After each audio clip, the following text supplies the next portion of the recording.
What's that you say? A fishing video on a Monday? Well, Scobes must have phoned in sick to work. Nope, I didn't. I wouldn't do that. Today's Bank Holiday Monday, the last weekend in August 2019, and I'm going to go and have a nice relaxed day's fishing on the Erne. I'm not going back to the river. There's lots of boat people, although where I have planned today might not be any better. Oh well, bit of a later start. It's just gone it's just gone 25 past 9 in the morning. I'm in no rush to be anywhere, so I'll see you on the fishery. Roll the intro.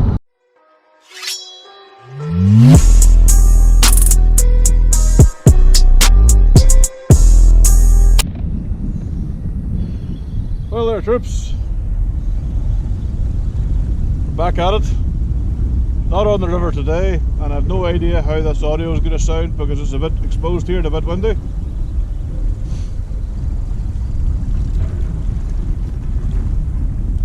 The crosswind is absolutely brutal, but that's the good thing about these window feeders. They tend to cast like a bit of a dart, so we're okay.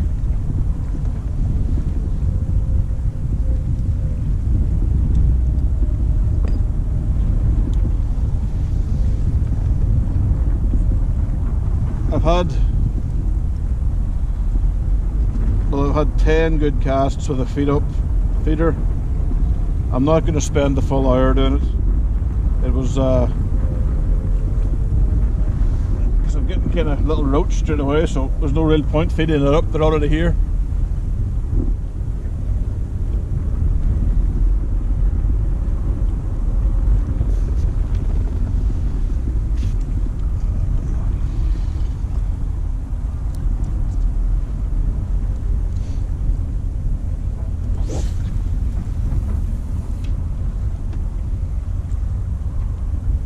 These window feeders do cast like an absolute dream, and on this road it's easy enough flicking them to the, well, they need to go to, this is the 50 metre line, so they're going at 50 metres and quite a severe left to right crosswind.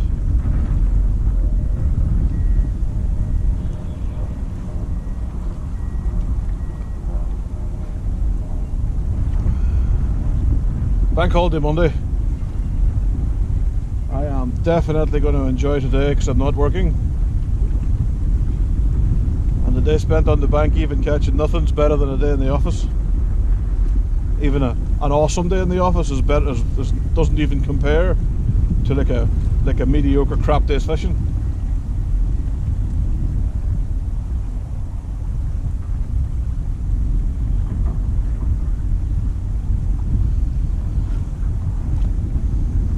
My maggots are, when I store my maggots, well, to be honest with these ones, I just cling film the top of the maggot tub, put it in the fridge. They're just about now coming back to life. It's been a couple of hours where they've been kind of a little bit inactive, or if you looked at them you might think that they were dead. Maggots go into like a stasis, where if you take the oxygen away, they just shut down. I mean, the anatomy of a maggot's a pretty simple thing. If you take away the oxygen, if you store maggots in an airtight bag, you can keep them for a week, you know, in that stasis, and they'll be fine. After a week it gets a bit dodgy. Anytime I went away to do any of the fishing trips to Germany or Holland, we would buy one of those big cool boxes and basically put 4 or 3 pints of maggots each into the boxes, and then shrink wrap them or cling film them just to take away the air, and then put ice packs in. So you're taking away the air and you're chilling them down. In Holland and Germany, for the life of us, we could not get red maggots at all anywhere. And then somebody told me it's illegal to use them, so it's like, okay, fair enough. But for the life of me, we couldn't get red maggots. The German guys were using fake plastic red maggots. and we were kind of everybody's friend when they found out that it would come from like the UK. And we had, you know, I was there fishing for a week. I had one big cool box just full of maggots, one full of worm, and another one full of caster. So I had 3 cool boxes with me. That was just of, you know, simple bait. On the big canals in Holland and Germany, you're not fishing with, you know, pellet or anything like that. There you're going straight in with lots of maggots, lots of hemp, lots of corn. You know, hemp and corn doesn't need to be refrigerated, it can just go in the tins. But it definitely was a strange fishing environment. On the big Dutch canals, unless you were able to cast your feeder 100 metres, you weren't catching. And that's just as simple as it was. We fished with it was a friendly match against the Dutch Combined Armed Forces. Or I fished in a team that was fishing against these guys. And we had a great week, we had an awesome week. We really did.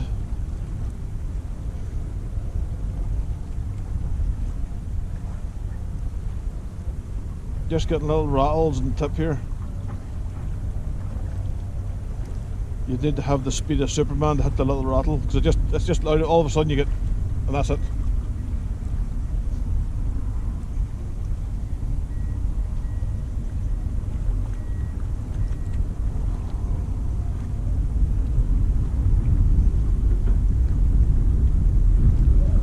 I don't know if you can see this, but I've got 2 rods set up here on my right hand side. One's my 13-foot feeder. If this wind gets bad, I'm going to switch to the 13-foot feeder just because it's so much easier to use.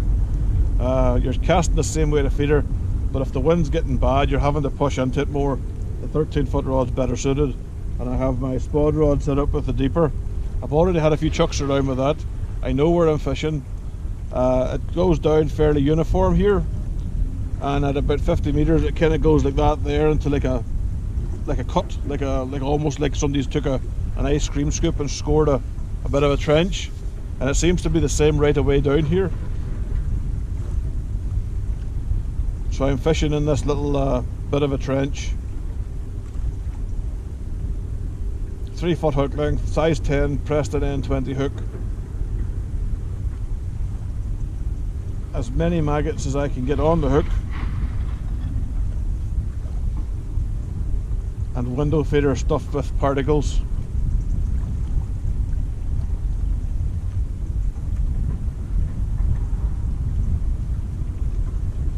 And if the wind gets really bad, I do have some rocket feeders somewhere.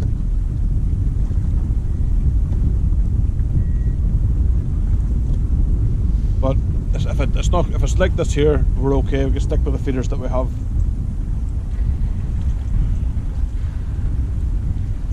Bank holiday Monday, eh? Fishing. Welcome to Fermanagh.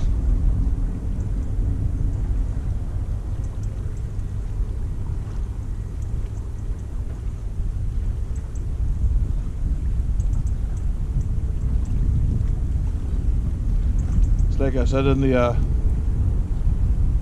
wee intro I did for the Facebook page, I had to arrive here and fight with people to get them off. The place is deserted. It's great.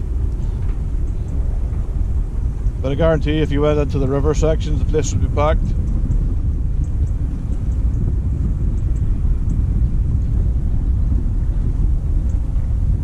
Anyway, I think I'm going to have a cigar and maybe something to eat. So I'll see you in a minute. This is a really beautiful place when the weather's nice. This place can be grim and the weather's bad, trust me. I'm going to spin you around so you guys can see where I'm fishing.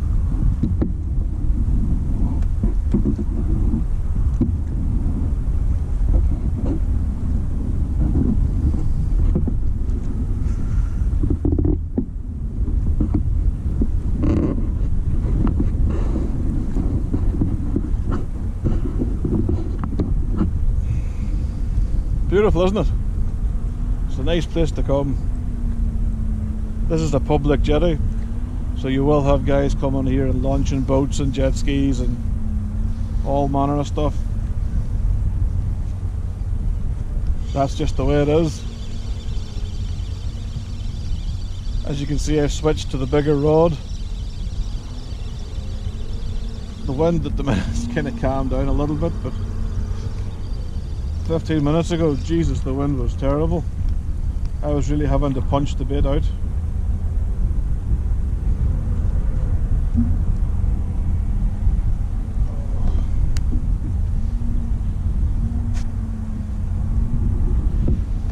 I'm still getting smashed up.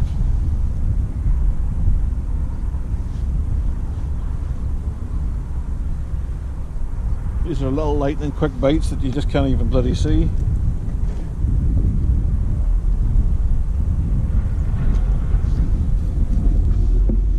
I'm going to try a worm. Something that's a bit more durable. Well, half a worm.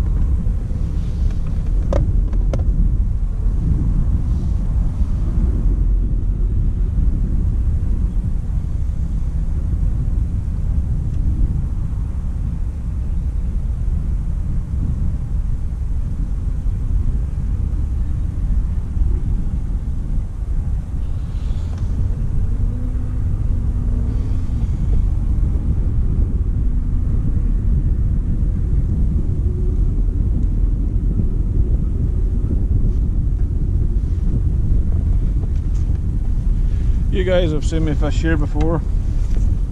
I fished here on one of my pike fishing videos. The one where we caught all the pike that had the broken jaws from the boga grips.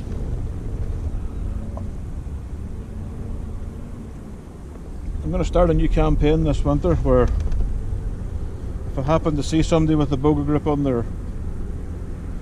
their boat or in their bag, I'm going to test the buoyancy of the boga grip. These are things that have no place in pike fishing at all.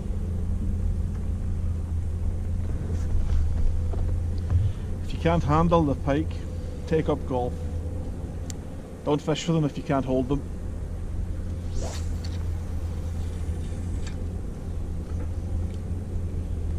That's just as simple as it is.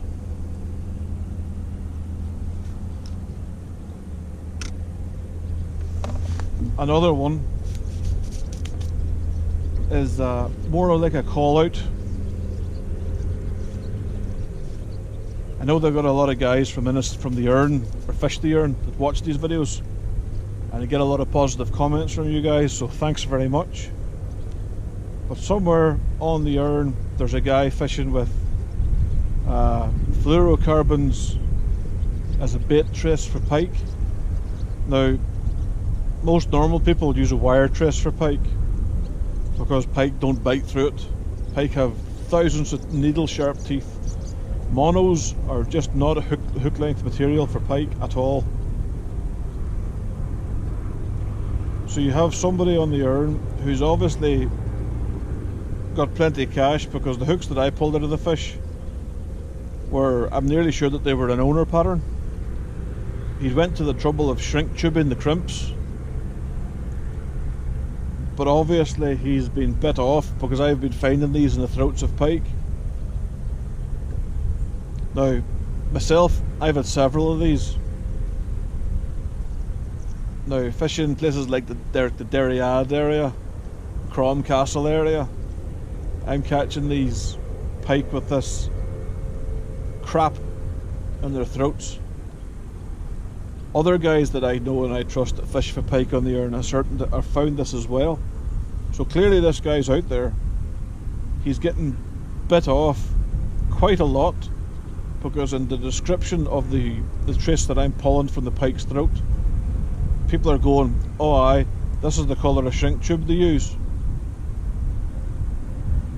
So this is a bit of a call out to all my angling viewers that fish the Erne that might know who this guy is.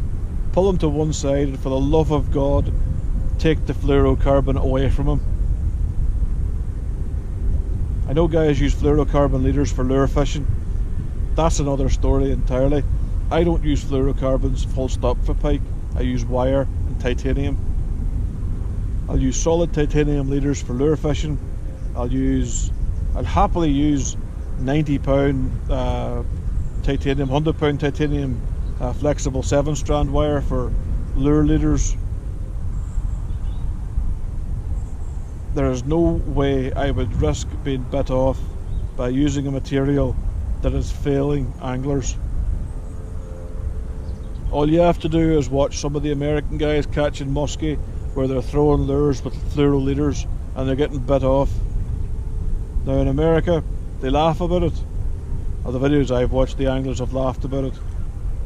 You know, they seem to be more pissed off that not that they've left hooks in the fish, but more so that they've just lost a $25 lure. So whoever's out there on the Erne, and maybe if you're watching this video, feel free in the comments to justify why you're using fluorocarbons for a hook dress. You know, obviously they're not working, whoever this is. But for everyone else, if you know who this guy is, pull him to one side and say, stop what you're doing, because you're just destroying the fish. For those of you that don't know, when a pike swallows a trace that's got hooks in it, can't really eat. So it gets emaciated, basically starves to death. Same thing happens when you use a boga grip to pick it up by the jaw. Pike will flip, jaw will break, jaw can't close, pike can't hunt. Can't eat, starves to death.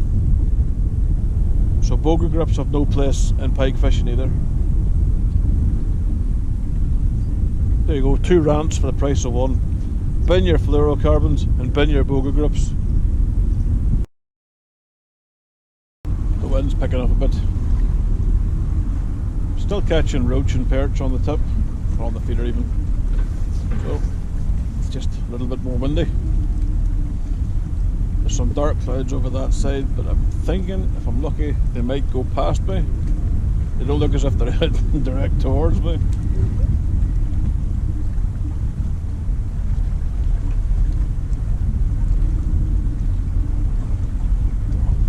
I have to say, doing these YouTube videos, I do them for a laugh, just for a bit of fun.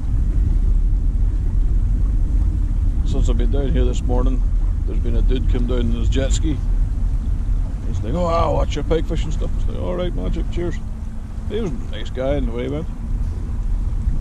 But it's like I'm still finding it a bit weird. Usually when people come up to me, I don't expect people to be like so positive. It's weird. I guess that's the doorman in me. You know, you see people kind of coming out of their way to come straight to you. You think, here it comes, I'm about to get a punch in the nose. But no, it's been a very positive experience. I'm enjoying it.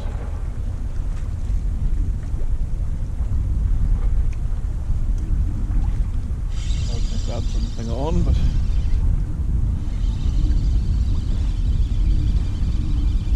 some people have told me that this Ultegra reel that I'm using is a bit too much for feeder fishing. I'd argue that this is the perfect sort of size for your stronger feeder fishing. If you're having to throw an ounce and a half, 100 meters or however far, you know, even if you're having to throw it in a strong gale, this is the reel for the job. There you go. And the tip moved like that there. That's all the tip moved, and those are smashed. So let's get some more maggots on.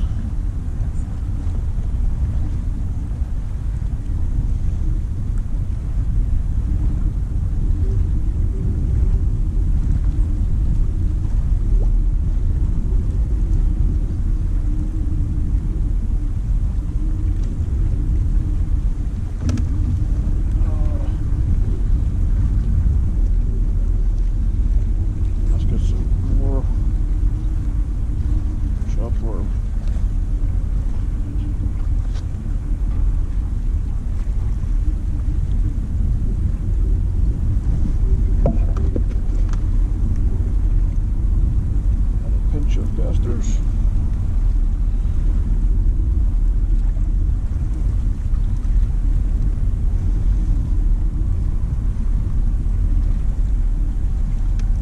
was making a cake or something. A pinch of this, a dash of that.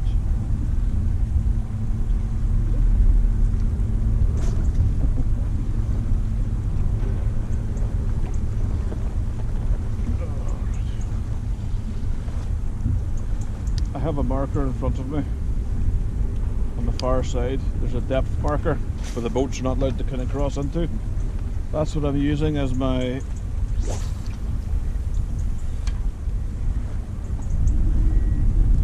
that one blew off, but that one blew off a little bit. It's not too far, still in this general area, but it's like there's the pole and it would have hit over here somewhere.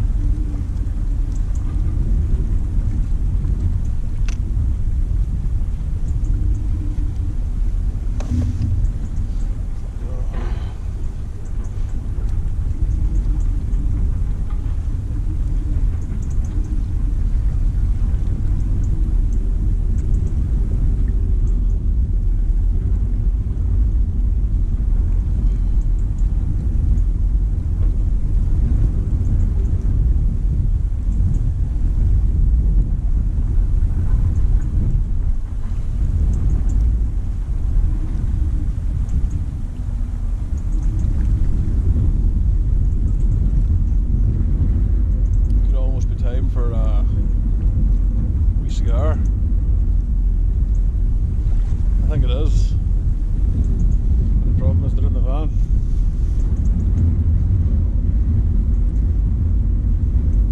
Ah well. I'll let this fish through, and before the next cast I'll go and get the cigars. And I might move you to somewhere else, because I'm sure all you're hearing from me is just wind. Wind noise.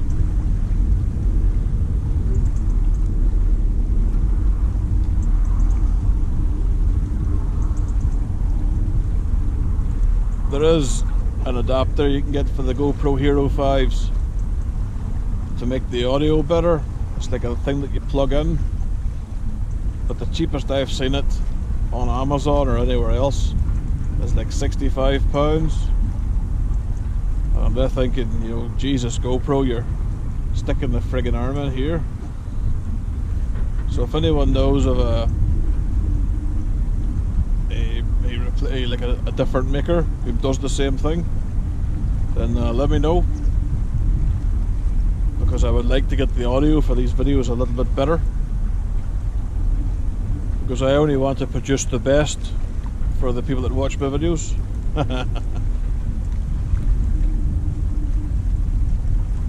So if anyone knows any ways of hacking the GoPro Hero 5 so that I can get like a mic into it, that'd be awesome. I've had a look myself and I can't seem to find anything. I've had a look on the different forums and everyone seems to agree the audio on GoPros is generally shit. Even like the newer ones, the GoPro Hero 7s, it's like great video footage but crap audio. So I've no idea why GoPro don't up their game with the audio. But if I can get an adapter that makes the audio a little bit better, then that can only help.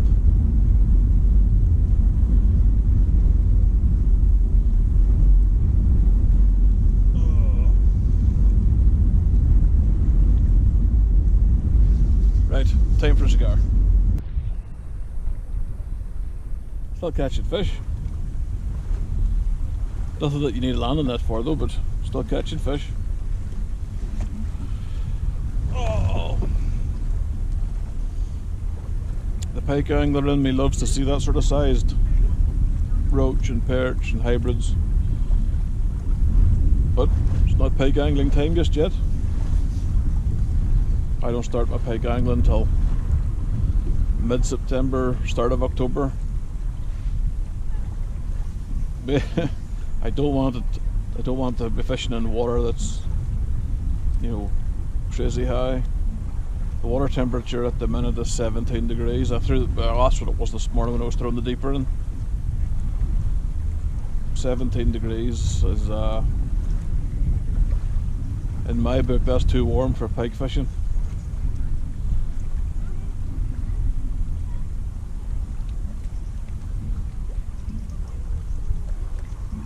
I'm trying to get a better stamp of fish by feeding like a whole worm, but the last two fish that's came in on that tactic have been, you know, hybrids. You'll actually catch trout here. Not that I'm going to or attempting or like trying to catch trout. I've actually had trout here pick up the dead baits I've used for pike, which was weird. It's not something you expect when you're throwing a mackerel tail. You don't expect a big trout to pick it up. That trout went 9.5 pounds, just, it was beautiful, beautiful big trout.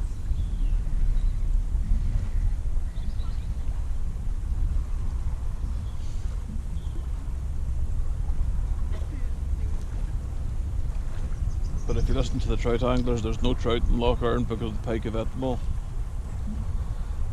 That old chestnut.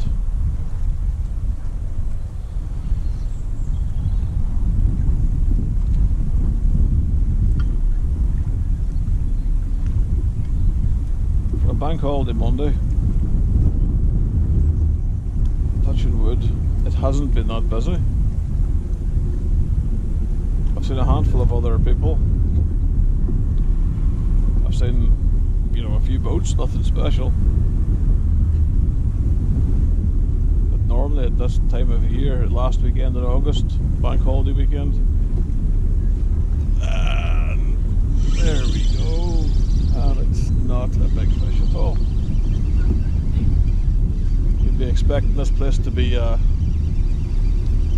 packed with boat people.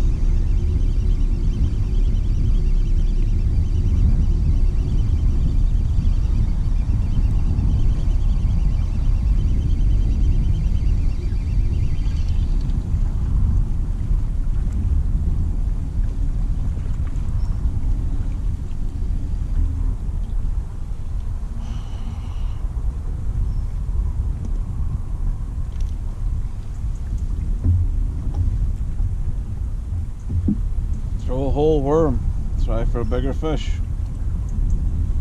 Oh, Mr. Perch.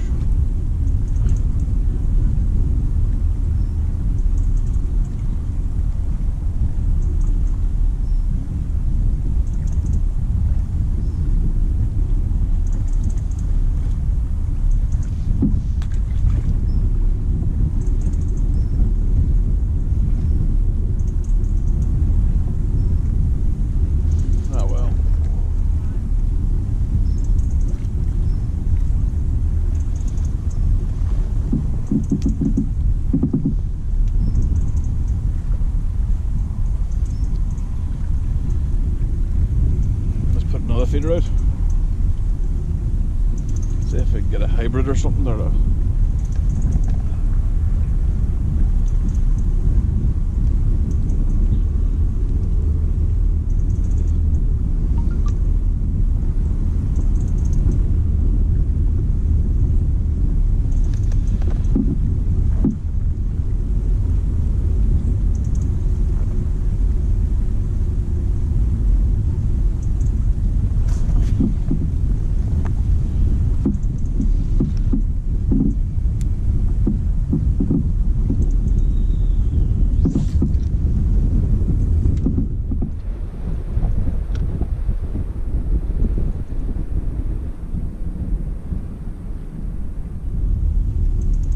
Not that deep here.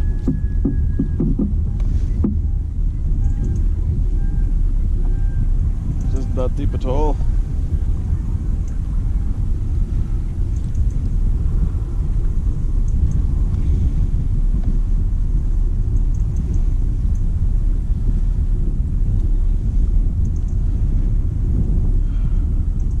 Come on, hybrids or a bream. Something that I actually have to use my landing net for, because so far everything's been swung in because it's not the sort of size you'd use the net to put a pull in. But we're catching. That's good.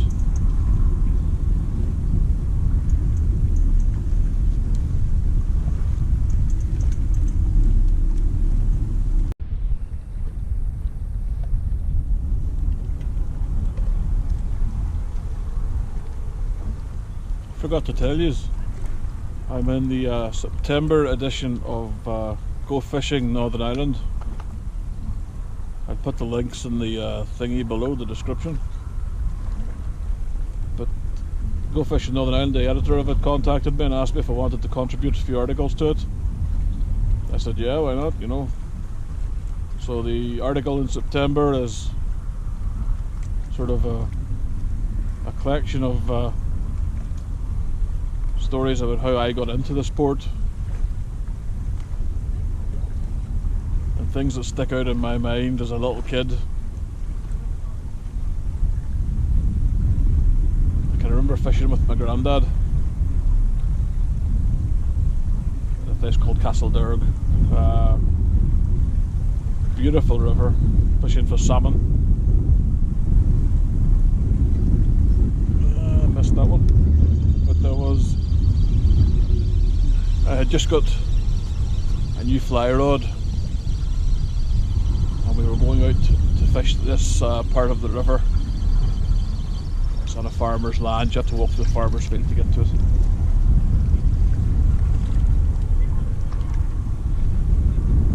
You have like a nice long slope going down to the river and you're obviously fishing. On the back cast of the fly, the rod came up here and then went back, started to sing. The reel was bzzz. I was like, what the fuck is going on? I turned around and I realised that I had managed to catch a sheep. Well, let me tell you this much. Fly fishing for sheep, definitely a hell of a sport, because those buggers can scrap. And then when you get up close to them to try and take the flies out of them, they fucking bite. So yeah, a lot of little stories like that there. Like I say, I'll put the link in the description below.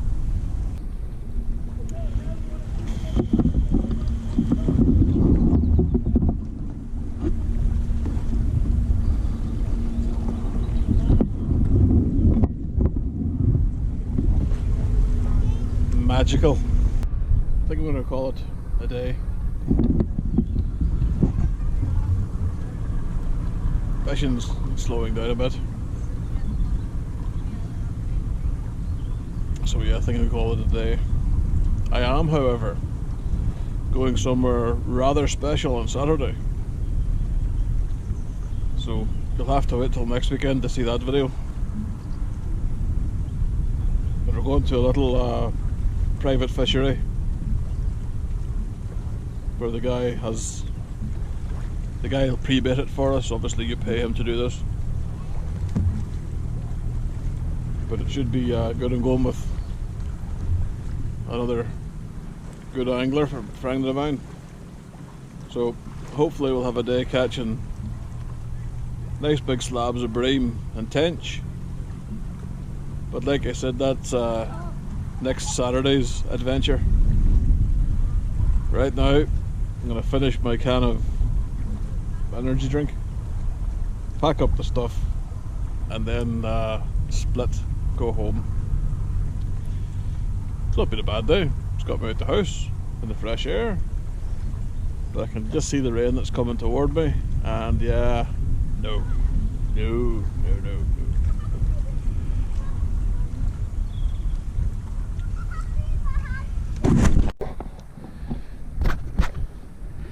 Let's see what we got.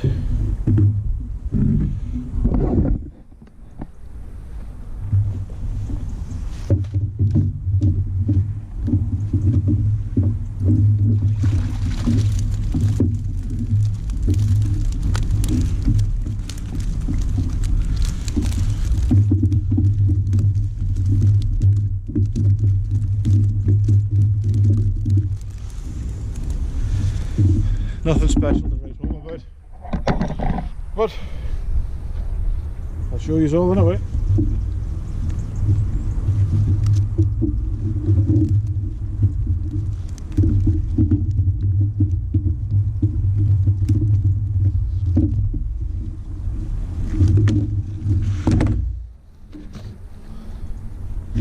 There you go. That's today's catch. A few little perch and a few little roach.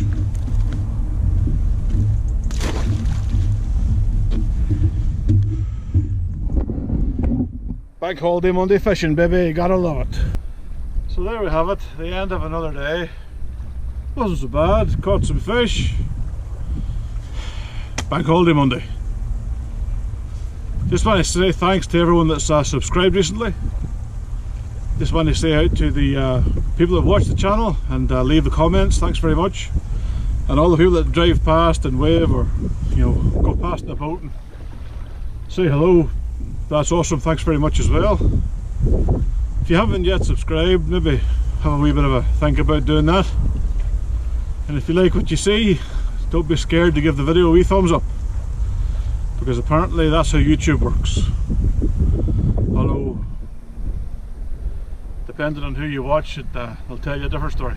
But, not going to do 3 rants in a day, 2 rants is enough. I'm going to go home now.